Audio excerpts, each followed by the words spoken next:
नमस्कार, आप देख रहे हैं टीएनपी न्यूज और मैं आपके साथ हूं चंदा यादव। देश के पूर्वी भाग मणिपुर में हिंसा जारी है। सेना और असम राइफल्स की तैनाती के बावजूद बवाल थमने का नाम नहीं ले रहा है। इस पूरे मामले में गृह मंत्रालय नजर बनाए हुए है। अब 7,500 लोगों को अब तक सुरक्षित जगहों पर ले जाया जा चुका है। लेकिन क्या वजह है कि मणिपुर में हिंसा की आग चारों तरफ फैली हुई है? देखिए इस रिपोर्ट में।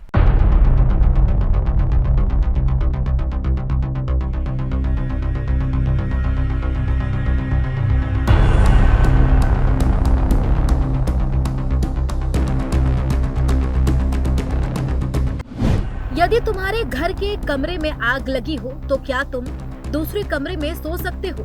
देश कागज पर बना नक्शा नहीं होता कि एक हिस्से के फट जाने पर बाकी हिस्से उसी तरह साबुत बने रहें। यदि तुम यह नहीं मानते तो मुझे तुम्हारे साथ नहीं रहना है।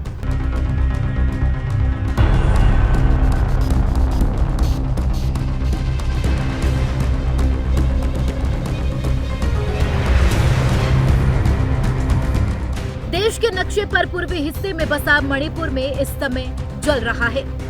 गलियों से उठती लपटें प्रतीक है लोगों के असंतोष का।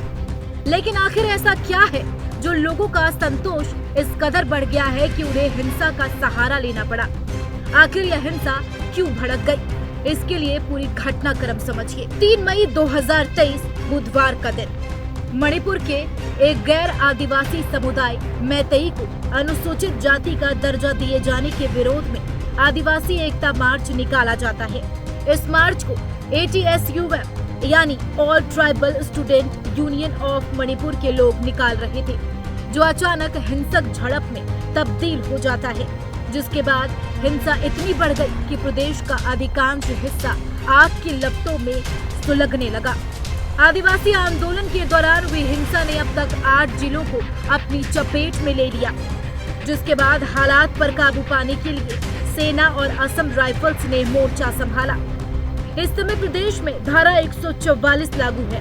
असम राइफल्स की 34 और सेना की 9 टुकड़ियां तैनात की गई है। इसके अलावा रैपिड एक्शन फोर्स की भी 5 कंपनियां मणिपुर भेजी जा चुकी हैं। वहीं केंद्रीय गृह मंत्री अमित शाह ने भी मुख्यमंत्री एन बीरेन सिंह से बात करके उन्हें हर संभव मदद का आश्वासन दिया है। सुरक्षा कारणों के चलते प्रदेश में 5 दिनों के लिए मोबाइल इंटरनेट सेवाओं को बंद कर दिया गया। इसके अलावा हिंसा प्रभावित 8 राज्यों में कर्फ्यू घोषित किया जा चुका है। लेकिन सवाल ये उठता है कि एक छोटे चिंगारी आग की लपटों में कैसे तब्दील हो गई? दरअसल मणिपुर में 90% हिस्सा पहाड़ी और 10% घाटी क्षेत्र है। यहाँ मुख्य रूप से 3 समुदाय के लोग रहते हैं, जिनमें 53% मैतेई हैं, जो गैर आदिवासी हिंदू हैं, जबकि 40% नागा और कुकी है, जो आदिवासी समुदाय से आते हैं, जो मुख्यतः ईसाई है, जिनको अनुसूचित जाति का दर्जा प्राप्त है। इसके अलावा यहाँ मुस्लिम और मयांग भी हैं, जो देश के अलग अलग हिस्सों से आकर यहाँ बसे हैं। लेकिन लड़ाई की मुख्य वजह इलाकों में कब्जे को माना जा रहा है। दरअसल नागा और कुकी पहाड़ी इलाकों में बसे हैं, जबकि मैतेई घाटी क्षेत्रों में। इन दोनों में रार की एक वजह मणिपुर का एक कानून है, जो आदिवासियों को एक विशेषाधिकार देता है, जिसके तहत पहाड़ी इलाकों में केवल आदिवासी समुदाय के लोग ही बस सकते हैं। चूँकि मैतेई गैर आदिवासी है, जिसके चलते उन्हें पहाड़ी क्षेत्रों में बसने की अनुमति नहीं है, जबकि आदिवासी लोग घाटी में भी निवास कर सकते हैं।